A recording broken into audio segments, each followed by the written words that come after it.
Are you looking for a simple workout to fit in when you're traveling? Watch this video and I'll share a full body workout you can do in your hotel room.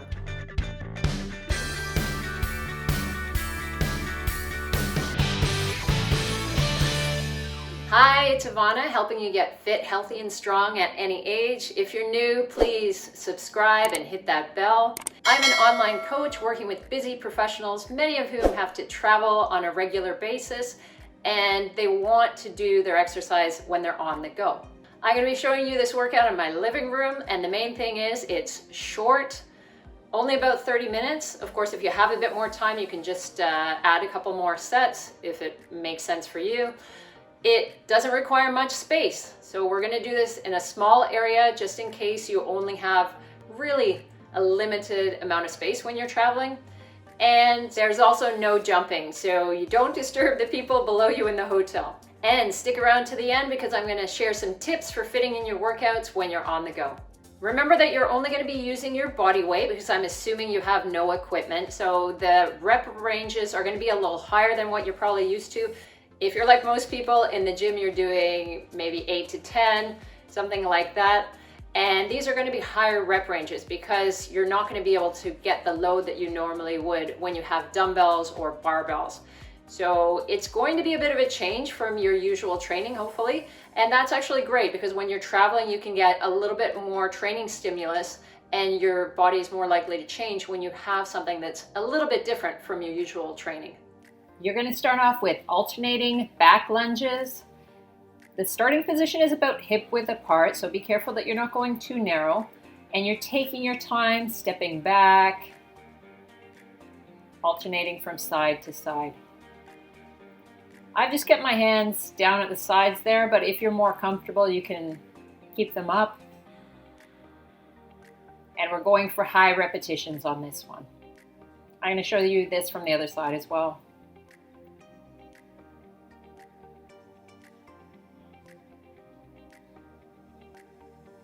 So it's okay to have a little bit of a forward lean on this. It emphasizes the glutes a little bit more. Make sure you keep your abs tight and a slight arch in your lower back.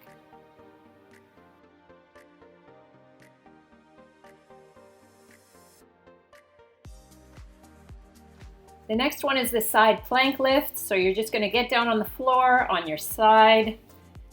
One foot is in front of the other, so the top leg should be in front. And then you're going to be on your forearm, keep the other arm up in the air, and just do a nice lift so your body comes up into alignment. You're going to be working your obliques with this one, as well as your glutes on the side underneath.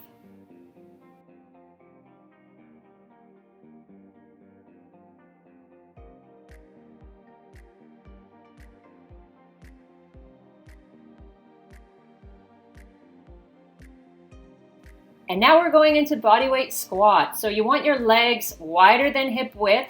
You want to turn your toes slightly outward, whatever feels natural for you, because we want to go into quite a deep squat. Bring your hands together just to keep under control. You're going to drop down as low as you can while still keeping your abs tight. And you want to have an arch in your lower back. I'm going to show you this also from the side so that you have a better view of this. So you can slightly lean yourself forward. You don't necessarily need to be upright. It actually works a lot better if you lean slightly forward. You're going to hit the glutes a little bit better.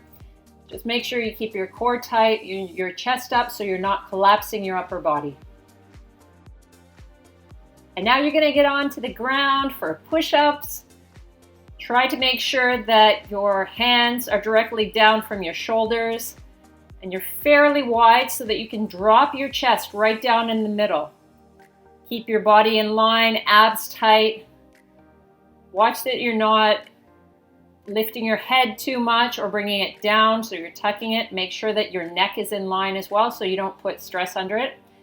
If you find it too challenging to do a full push-up, then you can always do these on your knees. I'm just putting a pillow here for comfort underneath my knees. The positioning is the same. You want to make sure that you hold your body tight throughout the movement, and you want to come down as low as you can go. These can actually be very challenging if you do them correctly.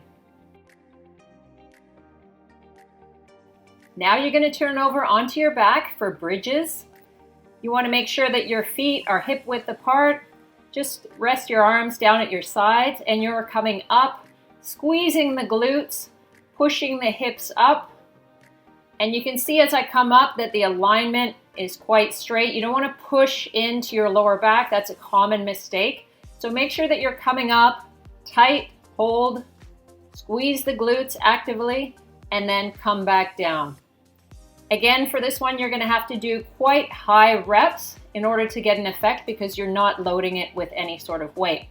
The other thing that you can do though, if you want to make this a bit more challenging, is cross your arms in front of your chest. So there's a little bit less stability and you just keep working the same position. Push through your heels as you come up to help activate the glutes. Now you're going to turn it over onto your stomach for Superman. There's a lot of different variations of this exercise. This particular one I'm doing is just arms down alongside the body. You're trying to keep your knees straight and lift as well. So you're lifting your legs, squeezing the glutes. This is a great back exercise and a little bit of glute activation here. Take a look at my neck position there. I'm trying to come up in alignment as well so my head's not too far up or too far down. And you're just squeezing and holding at the top. 1, 2, 3, and then release back down. And for our final exercise, the single leg squat, you're going to stand back up and you want to have some kind of chair behind you, a bench. I mean, you can even use the edge of a sofa if that's about the right height for you.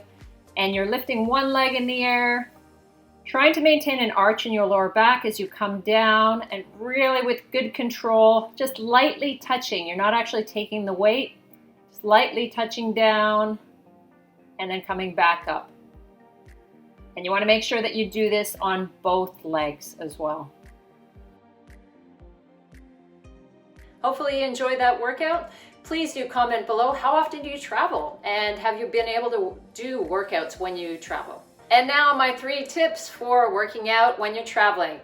Number 1, get it in early. It becomes very difficult if you try to leave the workout to the end of the day. Meetings run long, you might be tired by the end of the day. So if you can fit it in before you get your day started, that's ideal. And number 2, keep it short. I've already done that with this particular program. So it's simple, it's easy, it gets you energized for the day, but don't overcomplicate things. When you get back home to the full gym, then you can make things a little bit more interesting for yourself, but keep this simple. And the last thing is to include flexibility and mobility exercises that are helpful for basically getting rid of all that stiffness that's associated with sitting for long periods of time during travel. So I'm actually going to have a video coming up about that, so you can check that out. In the meantime, just do whatever stretches that you're used to. Try to keep yourself loose when you're traveling so you feel a little bit better. If you enjoyed this video, please do give me a like, and if you're new, subscribe and hit that bell. I also want to send you over to my website, ivanachapman.com, where you can pick up a copy of my free ebook with another workout contained inside, so you can do that one at the gym. I look forward to seeing you soon.